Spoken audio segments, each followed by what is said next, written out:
বিসমিল্লাহির রহমানুর রহিম। সেপ্টেম্বর মাসের ৩ তারিখ ২০২৪ গতকালকে একটা সংবাদ পরিবেশিত হলো যে পাকিস্তান যেতে বাংলাদেশিদের আর কোনো ভিসা লাগবে না।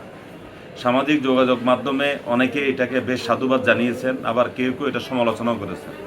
তবে সমালোচনাকারীদের সংখ্যা কম, শুভেচ্ছা এবং অভিনন্দন জানানোর সংখ্যা খুব বেশি।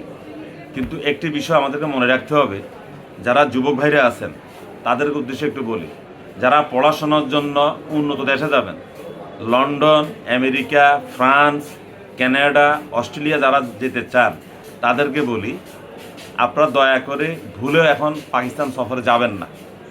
কারণ যে কথা আমি বলতে চাই এটা অনেকের পছন্দ হবে না, এই কথাটা আমি উজ্জ্বল রেখেছি। শুধু একটুকু বলবো, আপনারা দয়া করে এখন পাকিস্তান সফর করবেন না।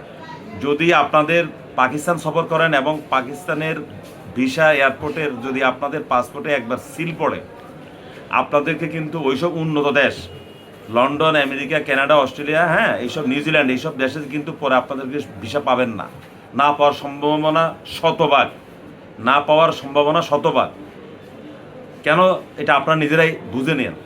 এখন দয়া করে আপনারা যুবকরা যাবেন না পাকিস্তান সফরে। আর যারা মনে করেন যে না আমরা সারা পৃথিবীতে আমরা যারা ব্লগার, যারা ট্যুর ব্লগ করে ভ্রমণ সংক্রান্ত, তাদের বিষয়টা হলো ভিন্ন।